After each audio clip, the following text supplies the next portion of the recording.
very warm welcome to all of you guys. Welcome back to the part B of the unit 6.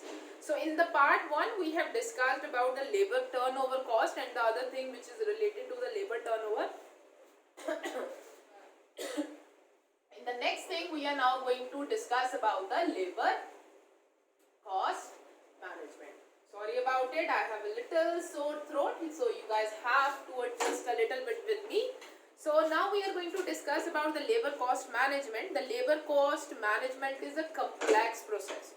So now we are going to study about it, how in the organization we are going to manage the different costs which is related to the labor.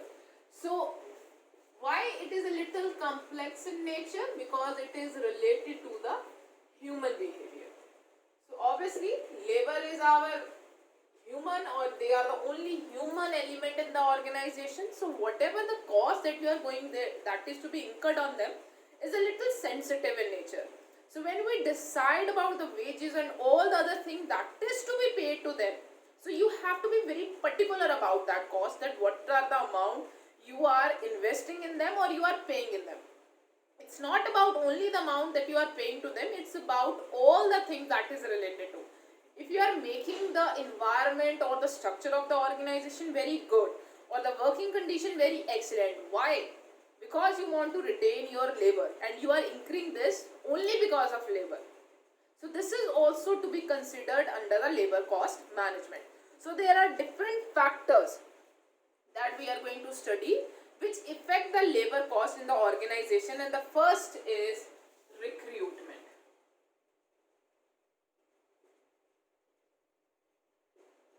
The first thing which impacts the labor cost in the organization is recruitment. Every business or industry should have a recruitment policy of its own. So every organization or in that is existing or the industry have their own recruitment policy. However, certain factors will govern the replacement policy of an industry or the organization. These factors are category of the manpower they require, the type of activities that is to be undertaken, seasonal nature of the activity, volume of the enterprise, or the volume of the operation, rate of the labor turnover, legal restrictions, and promotion and retirement. So these are the factors which is affecting the recruitment, and the recruitment ultimately affecting the labor cost. So under the recruitment, you guys know that every organization follow a different policy and have a different policy to maintain their labor force, and when the labor force is leaving, so to recruit the new people to fill up the vacancies, or to recruit the new people when they are going for the expansion. So when they are going for it, they have to incur a labor cost that is affected by the different factors, that is basically in the form of category of the manpower they require. Because of the category of the manpower they require, it will estimate that what kind of recruitment process they are going to follow, that at what level the recruitment will take place, what kind of selection process will be there, type of activities to be undertaken in the recruitment, along with that seasonal type of the recruitment. For example, if you have a seasonal industry, so obviously in the main season the recruitment will be higher, so your labor cost will be higher. So having decided upon the recruitment policy, the next step is to set up a proper agency for carrying on these policies. So that is our HR department.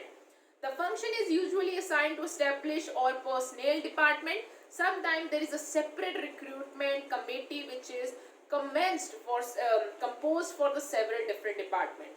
So sometimes we have an HR department in the organization. They are the one who incur this cost that is related to the recruitment and establishment or settlement of the new employees in the organization. Sometimes if you don't have a personnel or HR department, then there are, for example, then for different department we have to build up a separate committee for each department to carry on their recruitment process. Upon recruitment, a copy of the recruitment letter containing all the term and condition must be forwarded to the time officer for recording the attendance and payroll department in an authorized enrollment of the payroll. So once you have recruited a person, then the recruitment or the personnel department will send a copy directing to the other department, like time office department, that is going to record the timing and the attendance and all the other things. That is also a cost associated with it. And the payroll department to estimate the timing also, and to consider to calculate the salary and the wages also. So this is one copy of the appointment letter is usually retained in the personnel department of the organization for maintaining the service record also. So these are the number of different services, or we are going, the recruitment might you guys have studied quite in the well depth when we have done the human resource, when you have read about the human resource management. So in this we just have given a very brief note to the recruitment of the employee in the organization, and the different kind of cost or the factor that is related to it, which affects our overall labor cost management. So after the recruitment, the next thing which is going to affect is the timekeeping. So the labor cost is also affected by the timekeeping in the organization. So you guys know that how much time an employee has, for how much time the employee has worked in the organization in a day.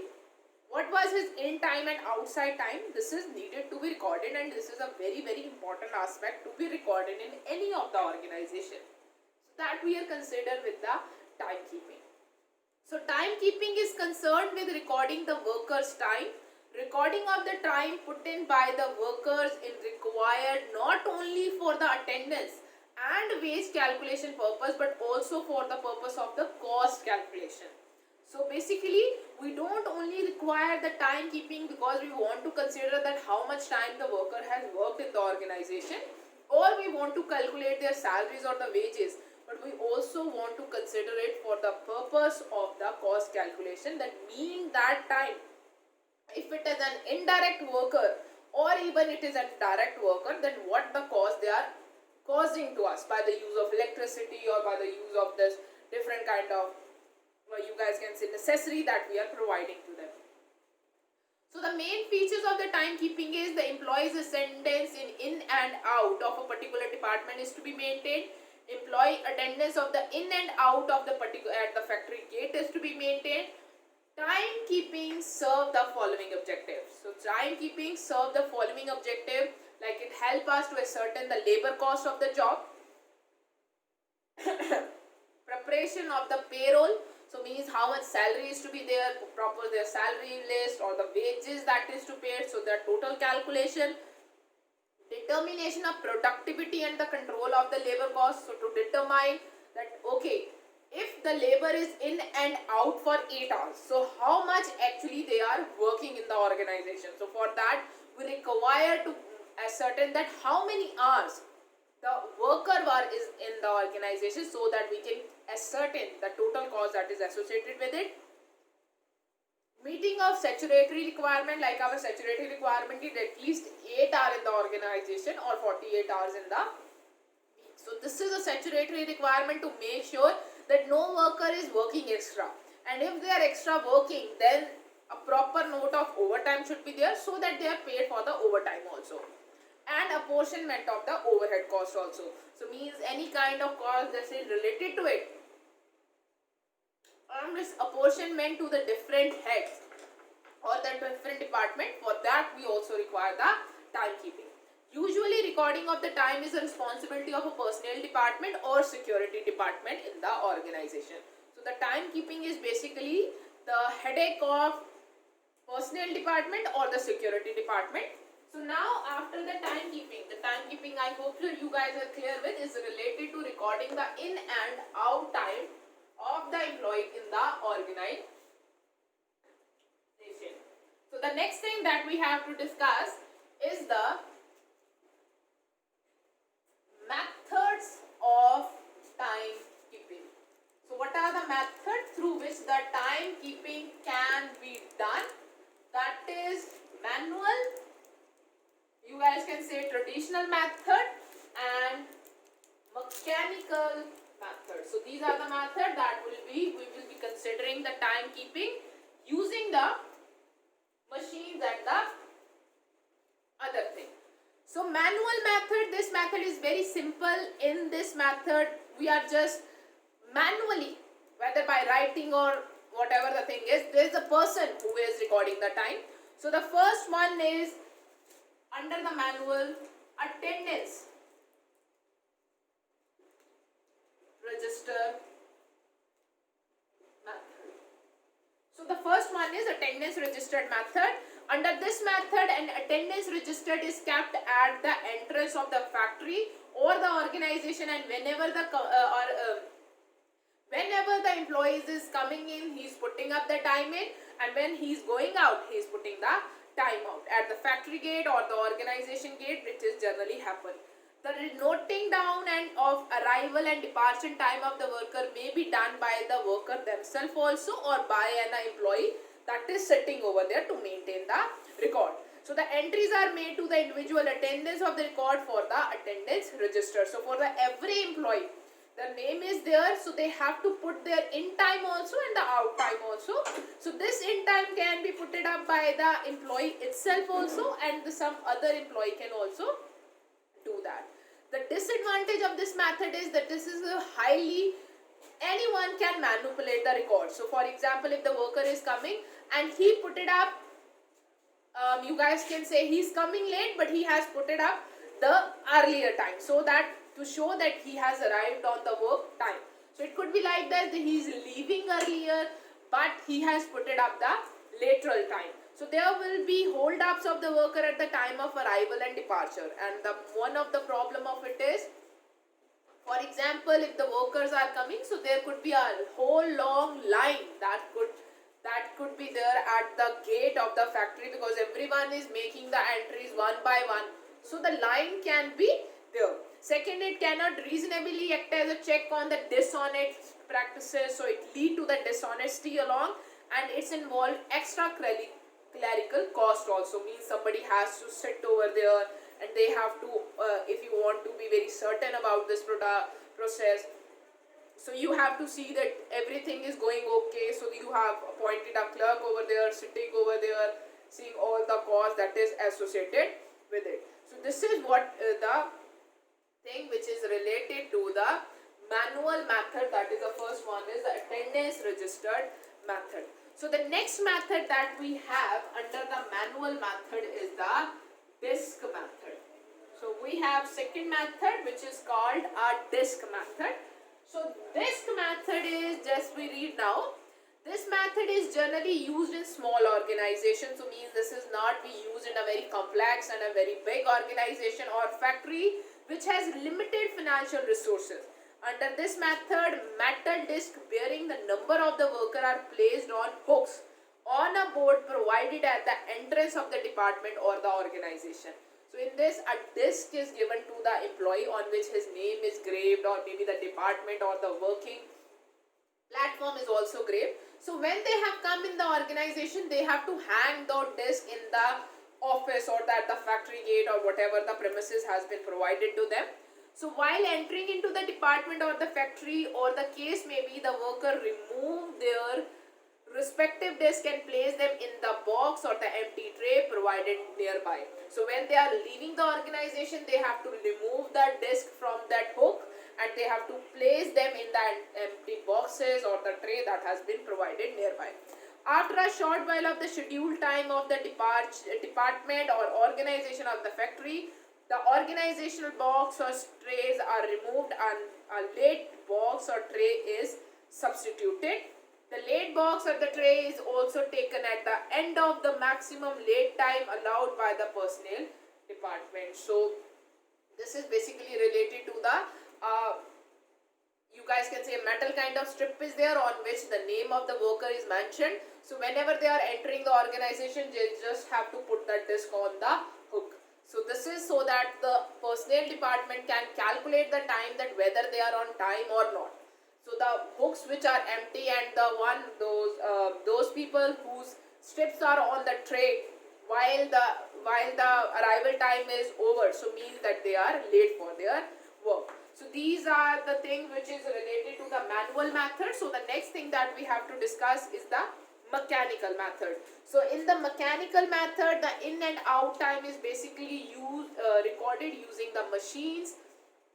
Entry and the leave times are there. So now the machines are used for that. So nowadays you guys know that there is a biometric is available. So biometric is a machine over there with just the imprint of the individual thumb or the finger, or even through the eye testing also, the attendance will be marked automatically, and there is no way a person can do a fraud in it or the cheat in it. So the first thing is under the mechanical method is a dial time method. So the first method that we are going to study under it is dial time method or time recording clock. Time recording clock is there. So the time recording clock is a mechanical device which automatically record the time of the worker. So this is a record or the clock, you guys can say time clock is there, which automatically record the in time and also the out time of the worker. This method has been developed to obviate some of the difficulty experienced in the case of manual method. So this is basically the method which replace all the drawbacks that is of the manual method. There is a radial arm of the center of the dial. When a workers enter into the factory or the department, he is to press the radial arm after placing it at the appropriate hole. So he has to press the arm. So there is some kind of dial is related to the clock. So he has to press the arm so that his in time as well as out time. So while he is going out, he has to press the dial again so that his in time and out time both can be recorded.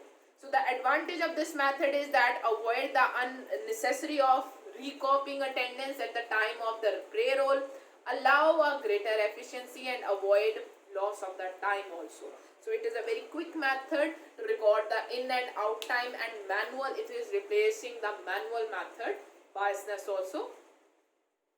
So disadvantages are capacity of limitation of the machine. So means every person can one time just press the lever and then they are entering. So meanwhile they are pressing the lever, so there may be a lead to the you guys can say a long lines over there, and one machine can only give the attendance or record the attendance of 50 people or 100 people. So means you have a need to apply or you have a need to get more machines for that. Presence of timekeeper is necessary to prevent fraud and irregularity. So there has to be a timekeeper over there so that irregularity and the fraud can be reduced even in the case of the time dial method. And after that we have another method for it, like we have card dial method. So I think this book has not been that much updated. So there are now biometric methods are also there, which with the use of fingerprint and the card, the attendance can be marked by just swiping the cards and all the things. So that is also a very good method. The card time record, under card time record method, a clock card is allowed to each worker in which his attendance is recorded. In this latest type of card time record, the worker is to insert the clock card into the machine. The time is then automatically stamped on the correct position. So in the card time recorder, so there is a machine that has been implanted at the factory gate, or you guys can say department gate. So what they have to do is that when the worker is coming in, they have to put the card in that machine and in that clock machine. So the machine will automatically print the time on that card. So this is one of the method is for the timekeeping. So we have studied about the timekeeping. It is basically recording of the in and out time or in the organization of the of the worker, to make sure that how to calculate their wages and the other things which is related to that. So we have manual methods also and we have mechanical methods also for the timekeeping in any of the organization. So the next thing that we have to discuss now is along with the timekeeping, there is one more thing that is to be keep in mind is time booking. So the next thing that we have to keep in mind is time booking. So time booking is basically related to that how much time that employee has worked in the organization. that he has actually spent on working. So it's not like this if the worker is coming by 9 and leaving by 5. So he is spending all the 8 hours on work. Out of those 8 hours, he might be working for the 5 hours or might be working for the 6 hours. So this is what the time booking is. Time booking is addition of record of the employee attendance of in and out of the organization or factory or department. It is also necessary to record the time spent on each work, order, job or operation. So basically time booking is recording of time. It is recording of time spent by each worker on different job processes and operations. So that is what it is called, time booking. So this is called time booking. So we require to calculate this also so that we can keep in our hand the idle time. So you guys know what is an idle time. This is a time which is spent by the employee in the organization in which they have not done anything productive. So a large organization or the factory keep time record clock for maintaining record of the time spent on each work, job or operation. But in small organization, this may be done manually. So in the large organization, they may have a mechanical methods to do this. But in a small organization which are not that much facilitated, they may do a manual method to calculate it. So for that, we have different kind of methods like daily timesheet. Like there is daily timesheet is there. There is weekly timesheet is there, and there is job timesheet is there. So these are some of the methods through which you can go for the time booking also. So in the daily timesheet, each worker is given with the timesheet. This is basically a very traditional method in which each worker is given with a timesheet in which the name of the worker, worker's clock card number, name of the department, date of the work done, the amount, machinery number, type of the job or the work order, the starting time and the finishing time. So before the employee leave, they have to fill up that they have to fill up this sheet daily and to submit with the personnel department or the security department. So again, it is a manual method, so workers can do a biasness, or you guys they can misrepresent the things in that also. Weekly time sheet, these sheets record the same particulars for a week. So this in the particulars in those, both the sheets are same. Just the daily time sheet record the data for every day, and weekly time sheet record the data for week purpose. And after that, we have another sheet for the time booking, that is called job card or job ticket, or this is basically job card, or you guys can say it is job ticket. So under this method, what we are given, under the job card method, the card is used for recording the time spent by the worker on the various job instead of a sheet or paper. So basically in this, there is a card is allotted to the worker. So the job card is used to keep a close check on the time spent by an operator on each job which he has been during the time. So this is what the job card and the job ticket method is. So we have been done up to this. Apart from this, there are different kind of things that is related with the time booking, is like they can do, the organization can do the motion study also and time study also. So these are also the method that you guys can use for the time booking. So under the motion study analysis and examination of existing or the personnel method of performing a work. So motion study, the motion means movement. So the motion study basically studies the movement of the worker while he is doing a job. So it is an analysis and examination of existing and proposed method of performing a job. That what are the movements that is involved while a worker is performing a particular job. In brief, the motion study aims to find out the most scientific and simplest way of performing a job and erasing all the unnecessary activities out of it. Thus, the technique should take into consideration not only the human element of the job but also the material, plant, machine, where the tools are. So basically it's like this, that placing the things or the plant or the material should be placed in such a way that the movement of the worker is limited. So they don't have to move extra, so that they can save their energy and perform extra and their productivity increases. But but for the motion study it is like this, it's required personal attention, and in the organization for every worker you can't have a personal assistant to, or you guys can say a witness the worker very very keenly. So this can't be done in a very very accurate in every day or every job. So this is just for some analysis purpose or for the examination purpose. It's improve the method of performing a work and reduce the unnecessary elements in the job. It aims to better utilization of available resources in the organization. As a result of reduction of wastage, the productivity will increase. So along with that, we have one more thing in the organization, that is a time study. The concept of time study was introduced by the F.W. Taylor. It refers to the analysis and determine the time necessary to perform a given task. It replaced the old practices of using the past performance as a method of establishing the time followed for the performance of the task. So the advantages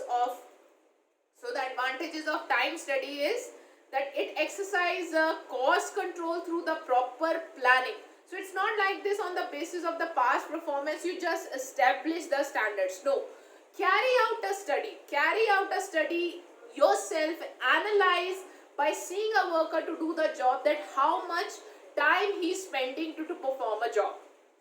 So that is a time study, and then try to standardize that time or try to analyze that what should be the standard time to do it. Don't just rely on the past performances or the past experience.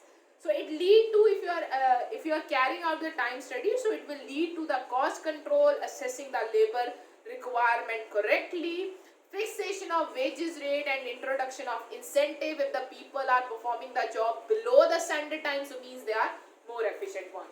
So these are the things that you can also carry out in the organization to maintain your labor cost. So because initially we are talking about the labor cost management, so for that, to manage the cost, you can carry out the motion study and the time study in the organization also. So with this, we have finished about recording the entry time and the exit time in the organization. And now we are going to move to the next part of the labor cost, that is our job analysis. So you want to fix wage or salary. If you want to do it, you have to do it very properly. You can't just analyze, okay, to this person I am paying 5,000 per month. To this person I am paying 6,000 per month because he is performing that job. So, the wage or whatever the cost that is related to a labor is basically for the job he is performing. And if you want that the worker is satisfied and you want to set a particular expense or the cost related to the job, then for that you have to do a one thing which is called job analysis, which we called as a job analysis. So the job analysis is a very very important part of the labor cost, or you guys can say one of the tasks that is performed by the organization in any of the performed by the HR department in any of the organization. So every organization need to perform it. So the two words that is written on the board is job and its analysis. So means what we have to do under the job analysis, we are going to analyze the job and going to determine the different factors that is related to that job. So job analysis is a systematic exploration, study and recording the responsibilities, duties, scales, accountability, working environment and ability requirement to perform a specific job. Just a moment, let's write it down on the board. Job analysis is a systematic. So it's a very systematic thing. Step by step we move with it. So systematic exploration of or you guys can say study of and recording. So means it is exploration, you have to explore, you have to study and record. The responsibilities means what are the things to be done under the job, skills that is required to perform the job, duties that will be performed under the job, accountability means if you have not done that job, if you have not been able to do the duty, then up to what level you are accountable for that. Working environment, what is the kind of working environment of a job, whether it is a very risky job, it is a less risky job, and abilities required to perform a job. So means what are the different features that a person should possess so that they can acquire the job. This is what the job analysis is. Means you have to analyze the job, that if you want to do this job, what are the different factors that is affecting the job, what is the working conditions of the job is, what are the kind of skills that you require to perform that job, what are the duties that is to be done under that job, what are the skills required, how much accountability of that person is. So it also involves determining the relative importance of the duties, responsibility and physical and emotional skills of the given job. So basically determining the comparison of the two jobs, that how one job is different as regard to the responsibilities and the duties and the requirements of the job that is required from the person who is going to take up that job. All these factors identify what a job demands. So with this, these all things you can determine that what a job demand from the person who is going to perform that job. What an employment must possess so that they can perform the job. Use of job analysis. So now you guys have come to know that this is what the job analysis is. We are going to analyze all the aspects that is related to a job. Now how we are going to use the job analysis in the organization. So job analysis is very important thing to calculate the cost which is related to that job. So job analysis is used in a very different way. First is for the employment. So uses of job analysis is, first is employment. So obviously to employ, who is going to be recruited for a particular job? So for that you at least know what are the features of that job are. If the person is matching, the person to whom you are recruiting is matching with the features of that job, his abilities are matching with the requirements of that job, only you will give the job to that person.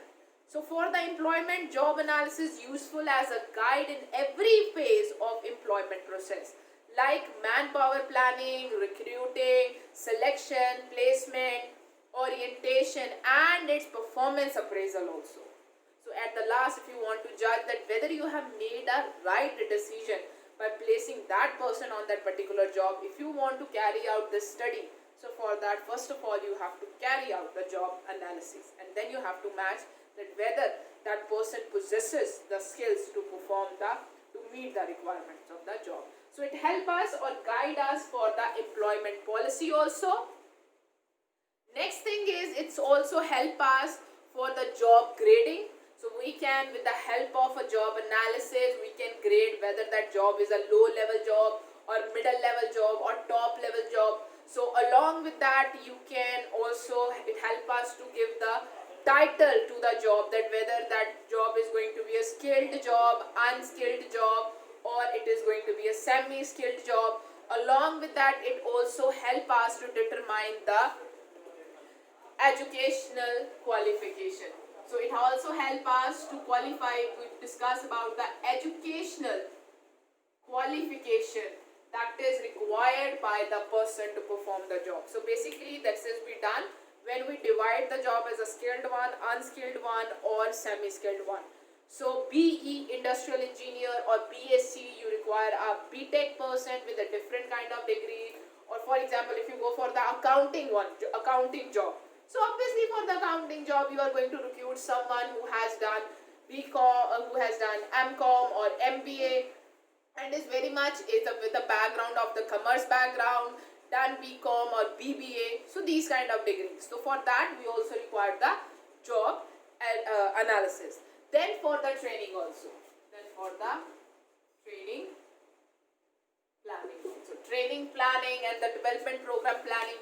For example, you done the analysis. It's not like this job analysis only done at the time when you have to recruit someone. Job analysis can be done as a regular as any of the routine work also.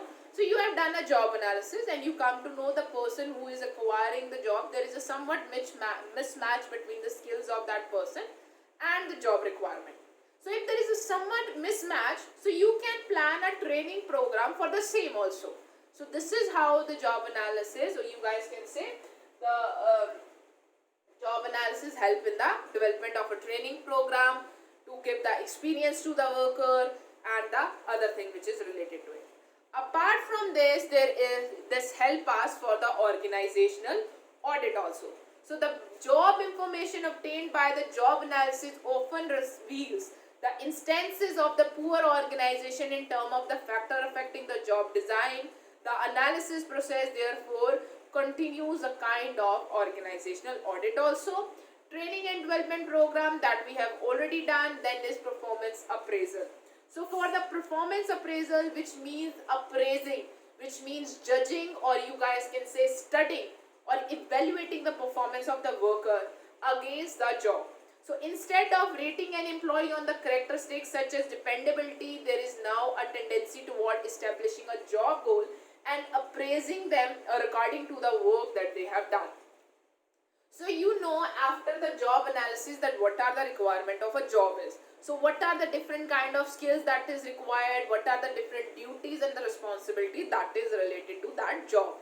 If a worker is able to meet those duties, they has done everything responsibly on that job, so means that worker has done a good work. So he is now valid to be appraised in the organization.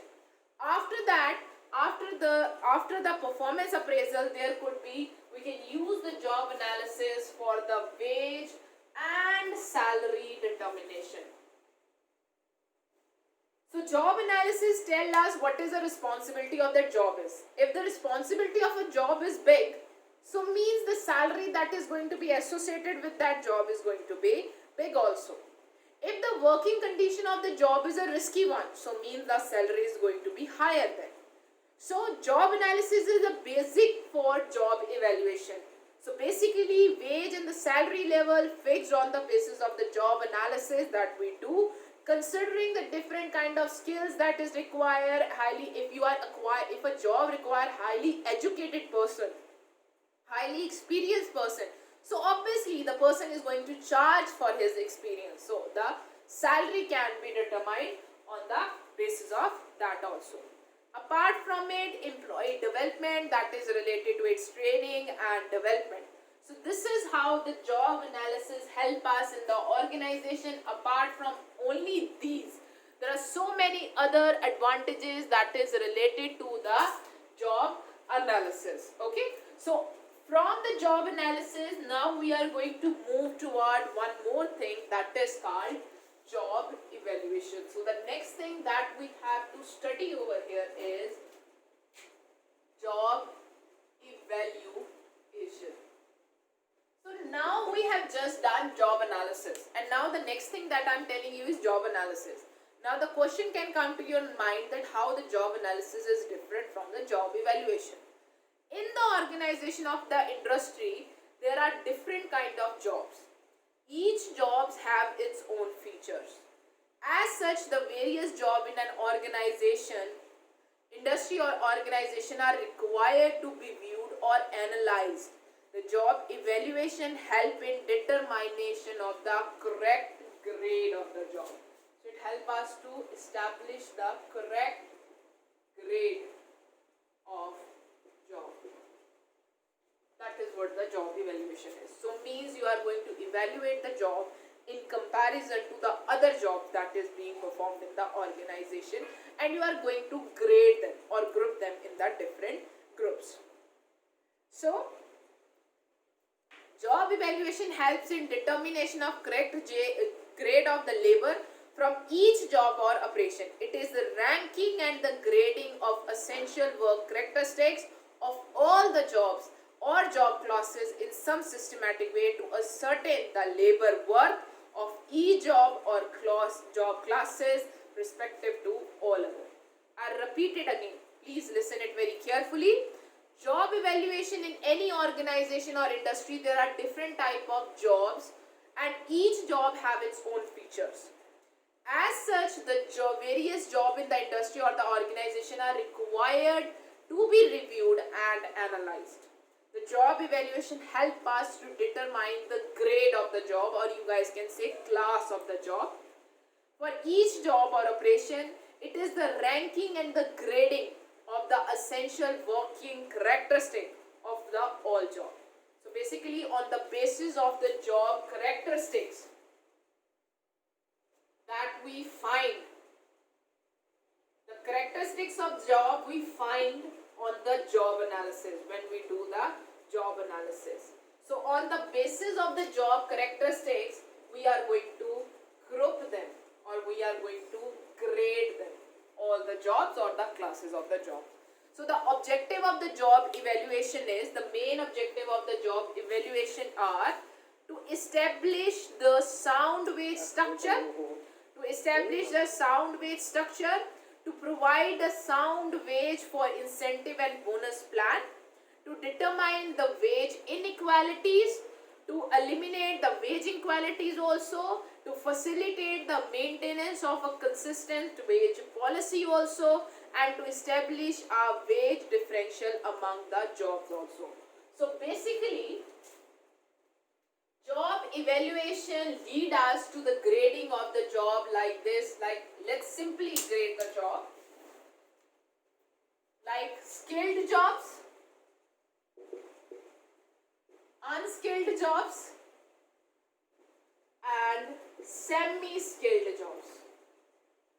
So you require job evaluation to determine the wage that to be paid under the different classes and to justify that why there is a wage inequalities. Obviously, the one who is a skilled worker is going to have a more wage.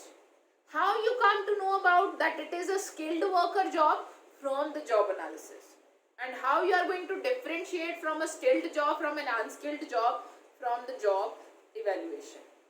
Okay? So in this, among the skilled jobs, those who are at the skilled job level, they will be paid equally. Why all the people who are engaged in the skilled job, they will be paid equally? That is through the job evaluation. And why the people, those who are the different classes, will be paid differently? That is because of the job evaluation. So the job evaluation is basically objective is so that we can set up proper wage and salary structure for the people, those who are in the different job grades, to provide a sound wage base and the incentive and the bonus plan also, to eliminate any kind of inequality that is existing within a job class or within a job grade, and also providing a sound wage differential between the different job also. So that's why it is very important to do a job analysis evaluation in the organization. So the job evaluation is very useful method. It's help in preventing and removing intra-plant inequalities as well as reduces inter-plant inequalities. This is a basis of scientific system of job rating. So basically it's help us to rate the job, and it have a very different advantages because it help us to build the good wage plan in the organization so that we can reduce the inequality, we can justify the workers. Worker does not get, you guys can say, they don't get demotivated if they feel like that why they are paid more, why they are we are paid less. If you are able to justify them, and for the justification you require job evaluation. So after that, now we have to study what are the methods are there through which you can do a job evaluation. There is a ranking method, there is a grading method, and there is a point value method. So these are the three methods that we are going to study now for the job evaluation. So we were talking about the job evaluation. So in the job evaluation, we can perform the job evaluation keeping the three methods in time. First we have the ranking method. Then we have the grading method. And then we have is the point value method. The point value method. So under the ranking method, the jobs are graded from the lowest to the highest according to the relative requirements and the responsibility of the job. So means which is a high level job, which is a low level job, second level job, third level job. So this is what the job ranking is. It is just the hierarchy or ranking the job in comparison to each other depending upon their responsibilities or the requirements of the job. So each job is evaluated in terms of each other and a wage rate is fixed according to that only. After that we have a second method of ranking, that is a grading method. According to the grading method, basically the jobs are graded in the three differential group, that is a skilled, unskilled, skilled, semi-skilled. And administrative jobs are viewed and then placed in the corresponding grade in according to the requirement, and the pay scale can be determined according to it. Now the next comes the point value method. According to the point value method, each job factor is given a relatively weight and is allocated to the number of points. So means each job characteristics are given different kind of weights, or you guys can say different kind of characteristics that is related to the different jobs are given the weights, and each job characteristics are weighted according to that. For example, there could be a weight that is given to the technical job is there, manual work is there, mental work is there. So means every job characteristic is given a different kind of weight to it. For example, providing more weight to the job which is more mental, where more mental work is associated than the mechanical or manual work is there.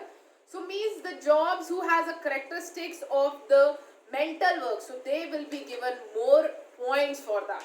So this is how on the basis of points that is earned by the each job in comparison to the different job, you can evaluate the job. So in this unit, in this lecture, we have studied about the job evaluation, we have studied about the job analysis, timekeeping, bookkeeping, and these are the factors which affect the labor cost management. Because we don't want to go more further than this, in a one lecture I will be coming up with the part, this was a unit 6 part B. So now I will be coming up with the unit 6 part C also, in which we are going to study the last facts that is left to be studied for the labor cost, that is the merit rating and the idle time notification.